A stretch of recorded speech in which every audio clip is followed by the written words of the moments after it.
moving to a place where authority cannot be the truth anymore. Truth can be the only authority. Good times are coming. No authority can claim to be can be truth.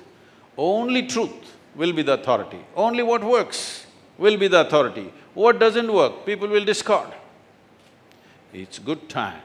But once this happens, one problem arises, that is, so many aspects of life which do not fit into the logical framework of your mind will freak you and confuse you continuously.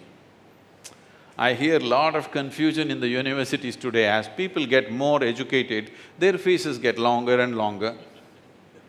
I was speaking at the Princeton University and I just looked around, everybody. Particularly in a university, the faces are extra long. Maybe it's the weight of the knowledge.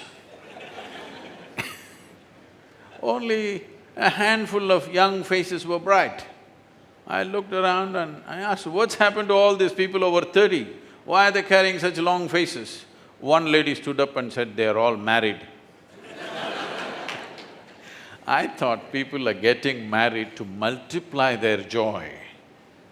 If they're getting married to multiply their misery, we need to enact a law. Yes or no? Because to be joyful is important for a human being. To be peaceful, to be joyful is not the final goal of your life. Whole lot of people, including so-called spiritual leaders, are going about telling everybody peace of mind is the ultimate goal. Such people will only rest in peace. I'm asking you, can you enjoy your lunch today? Something as simple as eating, if you're not even peaceful? Hello? At least you must be peaceful, it's not ecstatic, at least peaceful. If you want to enjoy your walk on the street, at least you must be peaceful and joyful. If you want to enjoy the company of a few friends around you, you must be at least peaceful and joyful.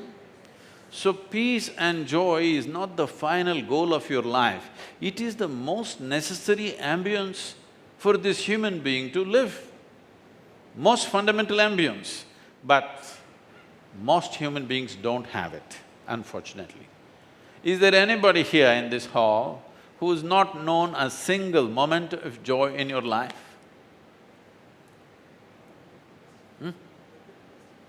Why is my hand up, huh? You cannot be, because if you did not have a single moment of joy, you would be dead long time ago. That's what is keeping you going in some way. So if you have a choice between being joyful and miserable your entire life, what's your choice? Joyful. So you know how to be joyful and you want to be joyful, but there's a big but there. You know how to be joyful, you want to be joyful, but there is a but in between. To kick that but, you need a yogi. If you don't kick that but, you will be but all your life. Too many people are butting themselves like this all the time. Yes, I want to be like this, but my mother-in-law. Yes, I want to be like this, but there is an examination. Yes, I want to be like this, but this person. There are too many buts. The young people, shall we kick this but out? Hello? Because you know how to be joyful, you want to be joyful, nothing should come in the way. Now, when I say being joyful, it is not a goal, it is a requirement.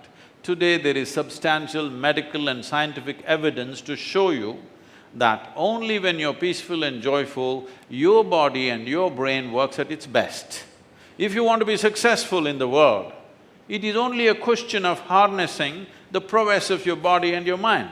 If you want to do that, there is substantial evidence today to show you, unless you're in a pleasant state of experience, you cannot do that.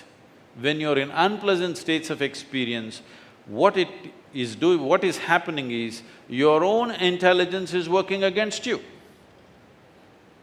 You can call it stress, anxiety, depression, anger, this, that, whatever. Essentially, all that's happening is your own intelligence is working against you. Yes?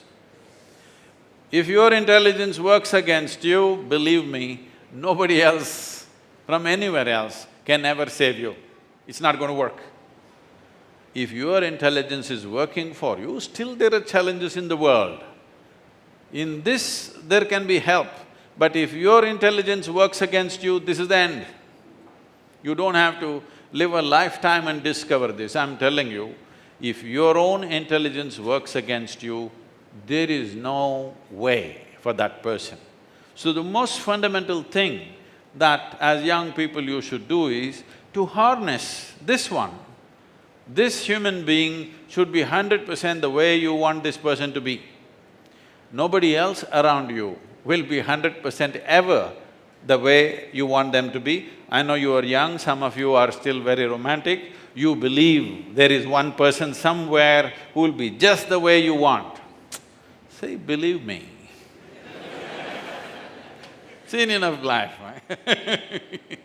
Believe me, you will not find a single person anywhere who will be 100% the way you want them. If they happen 51% your way, you are in charge. 100% nobody will happen. No individual anywhere will happen 100% your way. It doesn't matter. But this one person must happen your way, isn't it? Yes or no? This person must happen your way, but this one is not happening your way. That's what misery means. That's what tension means, that's what stress means. This person is not happening your way. You may have excuses and excuses.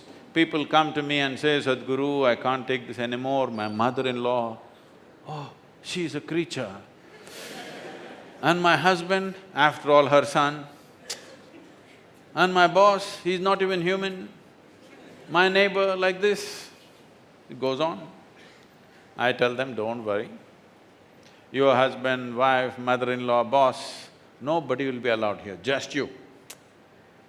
I'll give you a nice place to stay and good food to eat, nothing to do, just be joyful, that's all. Nothing to do, simply stay in your room and just be joyful. Only thing is, I will make random checks on you. When I check, you must be joyful. If I find you miserable, you must understand, I don't believe in feeding misery. We'll starve you after that. You leave them in one place for one day. In how many ways they twist themselves out is unbelievable. See, when you're alone, if you're miserable, you're obviously in bad company, isn't it? Hello?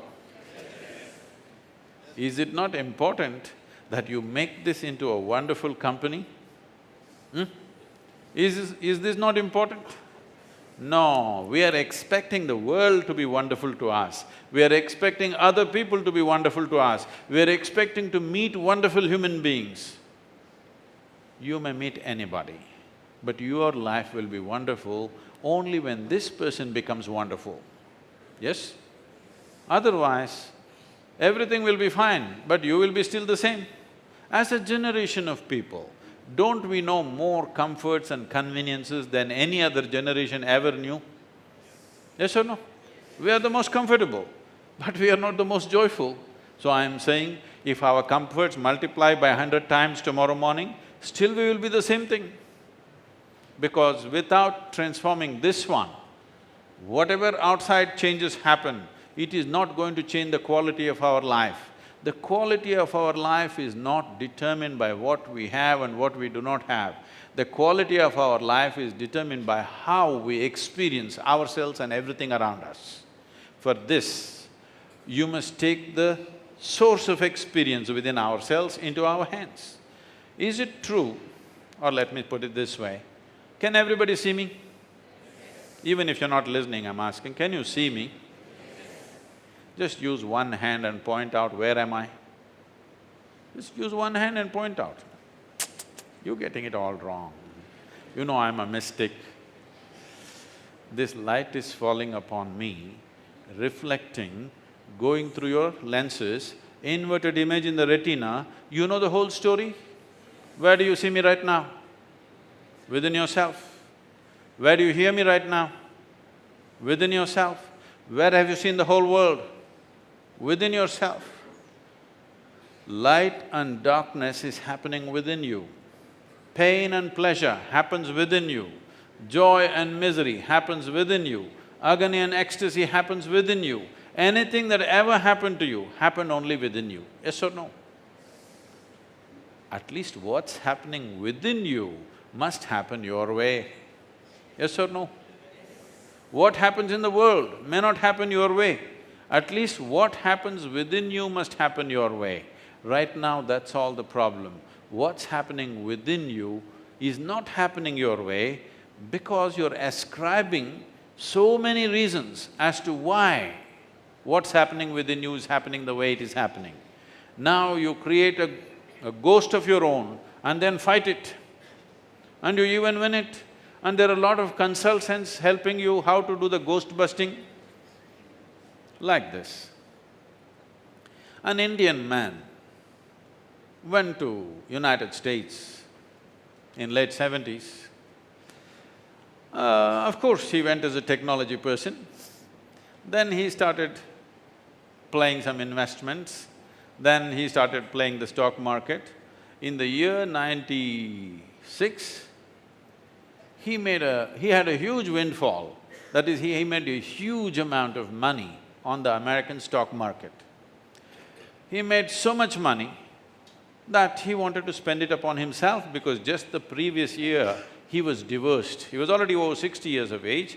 Just 1 year ago he got divorced, appropriate timing, because the California law says if you divorce, you have to give 50% to your wife. So he was already divorced and he had a huge volume of money, so he bought himself a 1932 Ferrari for $36 million. He bought a Beverly Hills home for $80 million. Like this, he went about splurging, he wants to do everything to himself. Then he wants to live long, so he decided to go for a medical test. In Northern California, there are medical institutions which are swankier than 7-star hotels. So he got himself admitted into this. This is not one dreary medical test for 1 day, it is 1 fortnight at your own pace. You can choose your tests. There are a lot of very exotic tests. You can choose your test, it costs a lot, but he was enjoying everything. They appointed a very pretty-looking young woman to take care of him. He was enjoying the whole experience. On the 4th day, in the evening, he was lying on the bed, very relaxed. So relaxed, unfortunately, what should happen in the toilet happened on the bed. He felt very embarrassed, he didn't know how to deal with this situation, how to clear this mess on the bed. When he was just thinking what to do, he heard the footsteps of this young lady coming towards the room. Fortunately, in America, young ladies cannot walk quietly. She came talk, talk, talk, talk. He heard this and he didn't know what to do. In a hurry, he picked up all the hospital sheets and threw it out of the 5th floor window. Down below, a regular man was going home from a party. Such an unfair world. A man is expected to walk on a round planet and the damn thing is spinning. How to walk on this? So with great difficulty, he was going home sideways and the sheets came and covered him. He screamed and yelled and fought with the sheets. It took him over 2 minutes to get the sheets down. Then he was standing there dazed, looking at the sheets. By then the security came rushing and they asked, "What's all the commotion about?" Then he said, "It looks like I've beaten the shit out of a ghost."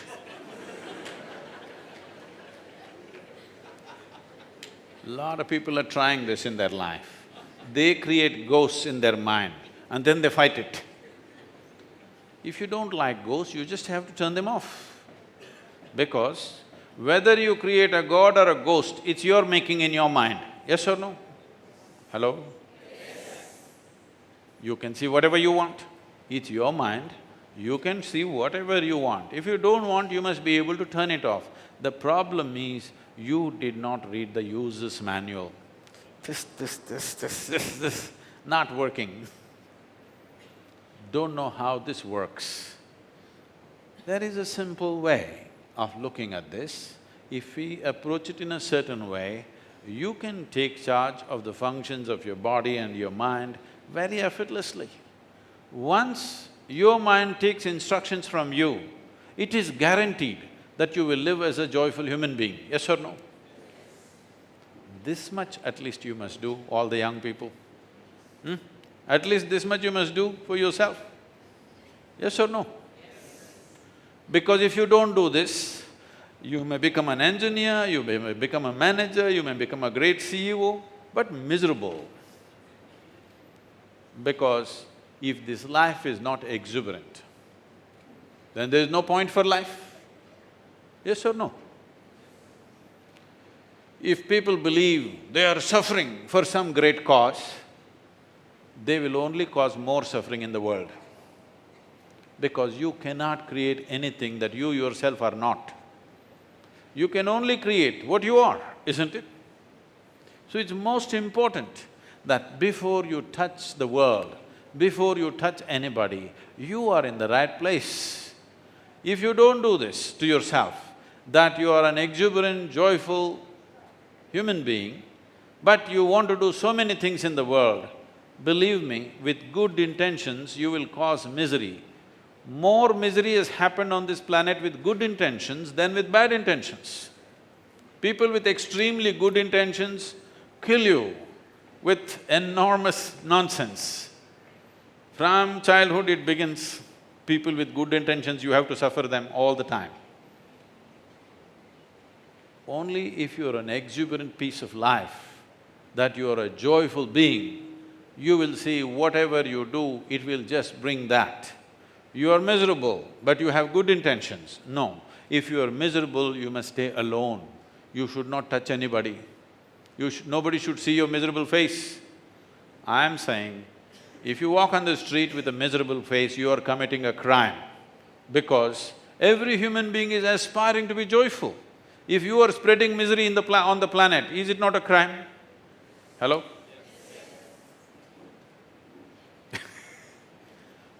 You are all young, but you know you will die one day. Hello? Not my wish, that's the way it's made.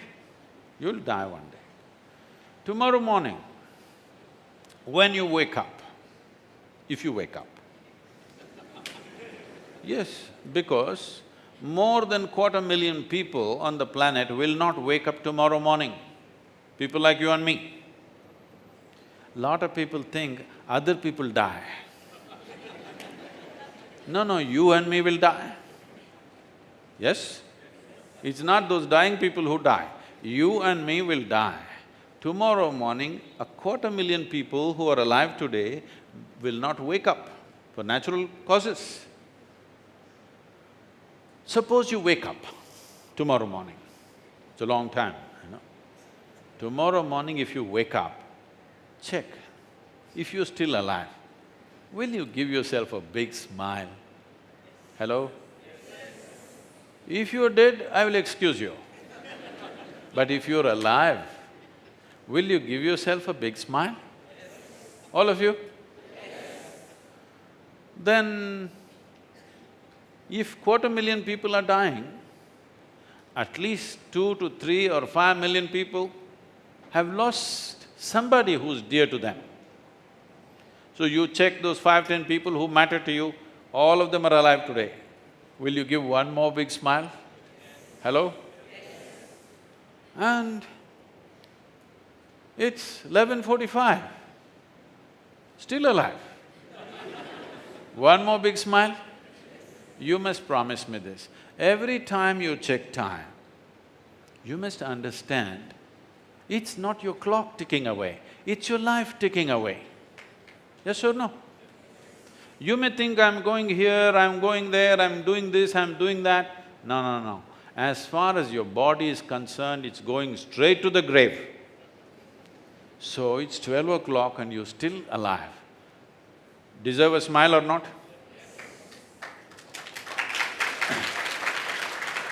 See, you are just a combination. What you're calling as my life, all the fancy ideas you have, you leave that nonsense. In reality, what you're calling as my life is just this, a combination of certain amount of time and a certain amount of energy. Yes? Time is just running away. You can't stop it. You can't be lazy and make the watch go slow. Suppose I'm lazy, will life slow down for me? If I sleep, will it stop? No. So for all of us, time is moving at the same pace. In yoga, we call this kala.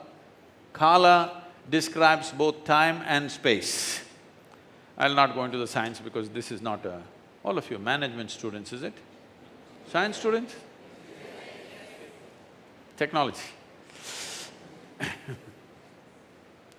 Now, it is just a combination of time and space, time and energy.